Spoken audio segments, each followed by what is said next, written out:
हे students, 11th class के classification of elements and periodicity of in properties में आज हम पढ़ेंगे एटॉमिक रेडियस। जो एटॉमिक साइज़ होता है वो एक इम्पॉर्टेंट प्रॉपर्टी होती है एटम्स की, क्योंकि ये रिलेटेड होता है बहुत सारी केमिकल और फिजिकल प्रॉपर्टीज़ से।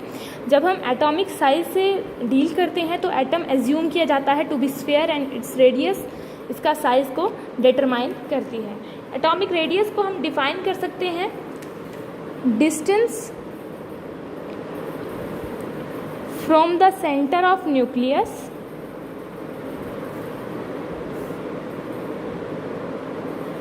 of the atom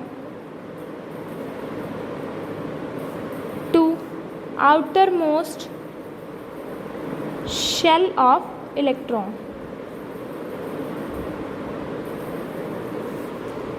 अब हमारे लिए ये पॉसिबल नहीं हो पाता कि हम precisely her radius of atom निकाल लें। किस वजह से नहीं हो पाता वो पॉसिबल, उसके अलग अलग रीज़न है। Atom is too small to be isolated, कि उसको आइसोलेट कर दिया जाए, वो बहुत ही स्मॉल होता है। जो वेव मैकेनिकल मॉडल होता है, वेव मैकेनिकल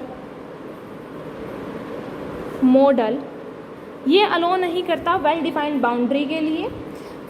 थर्ड है प्रोबेबिलिटी डिस्ट्रीब्यूशन, जो होता है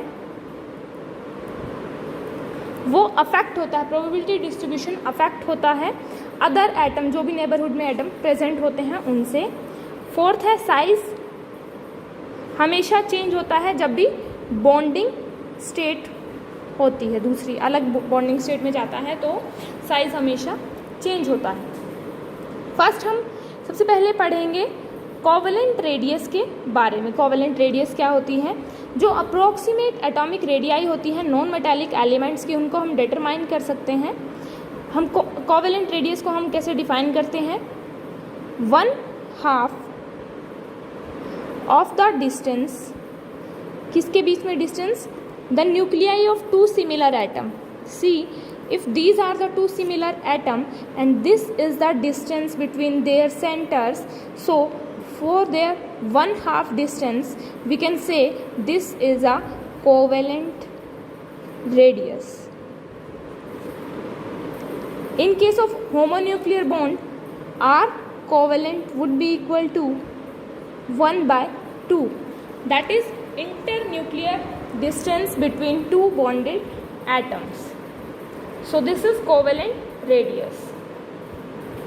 Next one is van der Waals radius. Van der Waals radius means it is the half of internuclear distance between two adjacent atom of same element belonging to two nearest neighboring molecules of the same substance in solid state. We can say these are the covalent and van der Waals radii comparison. See, this is for covalent and this is for van der Waals radii. If these are the centers of these atoms and R covalent would be, if this is the distance between their radii or their nucleus, so this would be R covalent. But if we are talking about van der Waals radii, so the van der Waals radii would be, we can write it as like this, and the van der Waals radii would be this. Now next is metallic or crystal radius. What is metallic or crystal radius? It is half of the internuclear distance between two adjacent atoms in metallic lattice. Our next topic is ionic radius. Ionic radius, when ions are formed when the neutral atom lose or gain electron. We can see if one of these two happens, that means ion would be formed. A positive ion or cation is formed by the loss of one electron, and the negative or ion or anion is formed by the gain of one or more electron by the atom. Ionic radius को हम define कर सकते हैं। Ionic radius may be defined as the it is the effective distance from the nucleus of ion to the point up to which it has an influence in the ionic bond. See, if this is cation and this is anion, so this is the internuclear distance and this would be the radius of cation and this would be the radius of anion. So we can illustrate the ionic radii as well और ionic radius की study से हम दो चीज़ें generalise कर सकते हैं।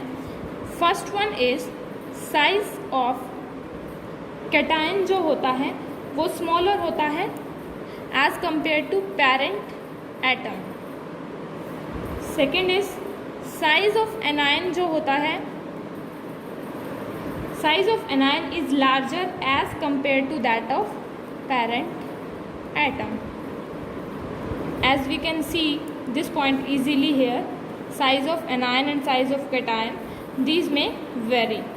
Size of cation would be less than parent atom and size of cation would be greater than parent atom. So if we compare the relative size of Na atom and Na positive ion, for sodium the size would be this, and for after losing an electron it would be Na positive and the size would be small. Now what are isoelectronic ions? Isoelectronic ions, the ions having same number of electron but different magnitude. See, here are same number of electron but the magnitude is different and the magnitude of nuclear charge are also different. That's why they are known as isoelectronic ion. Our next topic is ionisation enthalpy. Ionisation enthalpy एक element की define कर सकते हैं हम as the amount of energy, वो energy जो require होती है to remove the most loosely bound electron from its isolated gaseous atom in ground state.